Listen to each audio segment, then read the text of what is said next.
Now you action figure enthusiasts out there, JC here with another T&I toy review. And today's review is in association with MarvelousNews.com, your #1 news source for everything Marvel. And for today's review, I'm going to be taking a look at the brand new Marvel Legends 6-inch Typhoid Mary figure from Hasbro. Now this figure is part of the new Venom themed wave, and it comes in this special white box packaging that we're seeing with all the figures from this wave. Up at the top you've got the Legends series logo, you've got the figure clearly displayed in the window box. Down below you've got the Typhoid Mary name. On the sides you've got artwork for the character, and then on the back of the packaging you have a look at the actual figure, a brief bio in multiple languages, and then down below look at all the figures in the wave that you need to get in order to complete that Monster Venom Build-A-Figure. Alright, let's get this open and take a look at what's inside. Okay, so here's a look at the figure outside the packaging along with the other contents. Now first of all, you get the left leg for the Monster Venom Build-A-Figure, and I'll be taking a look at that in its own review once I've looked at all the figures in this wave, so be sure to check back for that. Okay, now the only accessory that comes for the figure itself is this sword, and this is the exact same accessory that we just saw with the recent Psylocke figure that's part of the X-Men wave. Only difference is this one is not done in purple translucent plastic. But for the sword itself, you've got the metallic silver on the blade, and then you've got brown on the handle. You've got the same kind of sculpting detail on the handle, so it looks like actual wrapping. And then you get this flame effect, which is the same that we saw with Psylocke. This one's done in an orangey yellow translucent type plastic, so it's made to look like fire.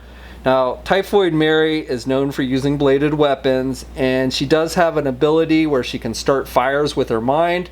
However, I don't think she actually has a flame that goes around the blade of her sword. I think this is just what they came up with to kind of mimic her abilities. But her real power is basically she can use telekinesis or a form of it to start fires, and then she's also known for using bladed weapons. Usually her swords are shorter than this. Now unfortunately the figure only has one grip hand, the right hand. The left hand is a closed fist, so you're going to only be able to put that sword in the right hand.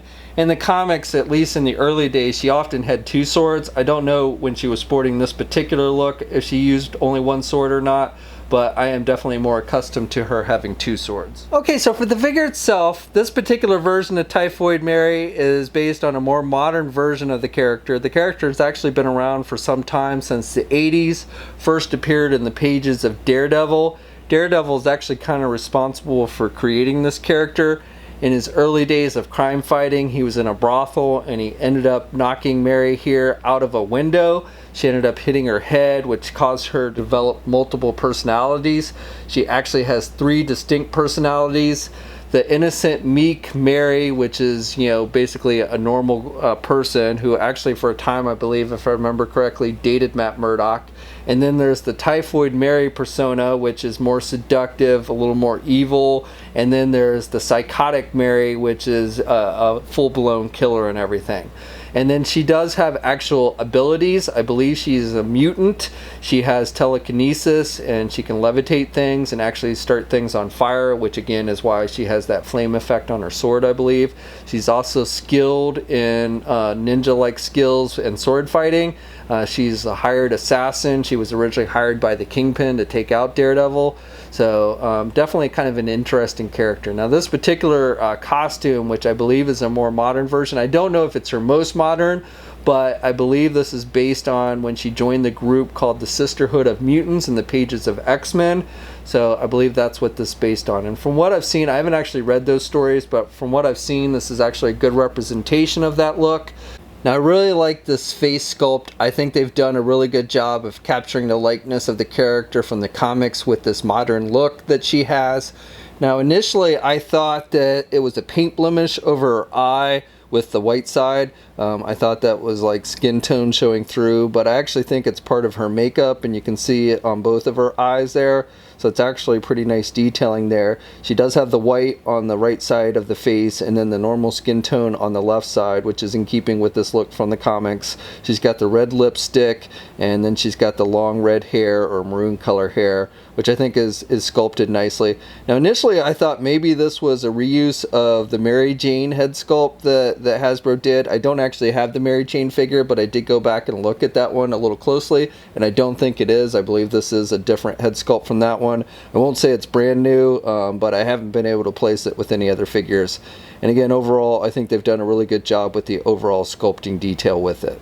All of her looks incorporate a very seductive look. That's kind of her thing.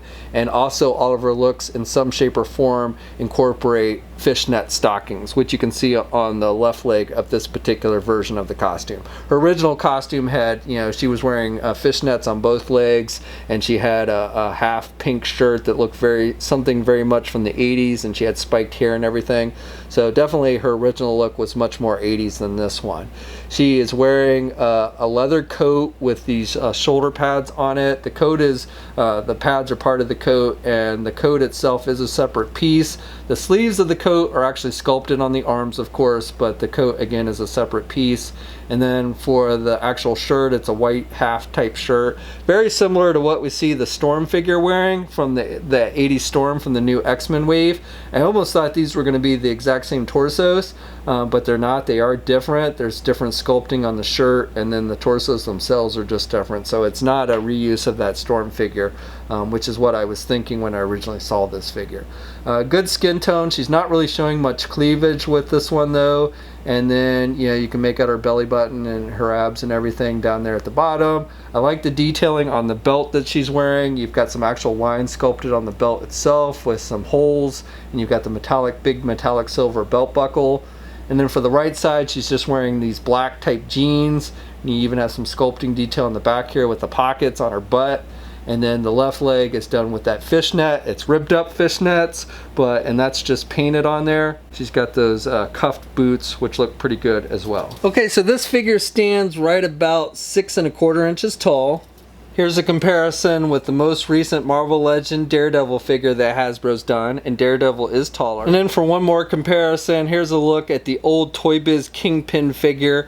Typhoid Mary has worked with Kingpin many times. Okay, so for articulation on this one, you can turn the head to the left and to the right. She's got the long hair, so she really can't look back. She can look down pretty good though. She also has a little bit of head pivot with this one. Arms attached with your standard ball hinge joint there at the shoulder, so she can get her arm out pretty good. You've got good rotation. Even with these shoulder pads, you can still rotate the arm all the way around. Those shoulder pads are made with a vinyl material, and they actually move with the coat, so they don't really limit too much of the movement there at the shoulder. She's only got a single hinged elbow because of course she is a female Marvel Legend, so she can only bend her elbow about that much. And then you get rotation there at the elbow. You get rotation with the hands. You got hinges on the hands, so you've got up and down movement there. She's got a midsection joint, so you've got rotation there at the midsection. You can pivot a little bit to the left and the right. She really can't crunch forward though, and she can only look back a little bit there at the midsection. She does not have a waist swivel. With the legs, she can only do the splits about that much, and then you can get the leg forward pretty good, and you can do the leg out and back about that much. She's got a thigh swivel. She's got a double jointed knee, so good bending there at the knee. She does not have a boot cuff swivel. These boot pieces, these top pieces are actually separate, so they do move a little bit on the foot, but you do not get a boot cuff swivel. And then you have hinges on the feet, so up and down movement, and you do have ankle pivot, and of course you have 2 peg holes on the bottom of the feet. And one other thing I want to note is when you're moving the arms around a bit, you do get some gappage between the sleeve of the jacket and the actual jacket itself, so you can see some skin tone there. It's not a big deal. You don't notice it too much. The hair kind of blocks it as well, but I did just want to note that. Okay, so that's my review. So overall, I would say this is a decent figure. Overall, I think it could use a little more in the way of articulation. She's known for sword play and such, so a little more articulation would have been nice. And for me personally, I would have rather seen the figure portray her original look as opposed to this more modern one. But if you're a fan of Typhoid Mary, and definitely if you like this more modern look for the character, I think this is one you'll definitely want to check out. Now this figure, along with the rest of the wave, has started to see release overseas and should start hitting shelves here in the United States by the end of this month or early next month. We'll have a full image gallery up at marvelousnews.com. There'll be a link in the video description below. As always, leave a comment. Let me know what you think. If you're so inclined, please like the video. And if you haven't already, please subscribe to the channel by hitting that button down below. I'd really appreciate it. You should also hit that bell notification so you're alerted every time I upload a new video. And of course, you can also follow me on my Facebook, Twitter, Instagram, and Twitch accounts. I have links to all those in the video description as well. And until next time, guys, I'll catch you later.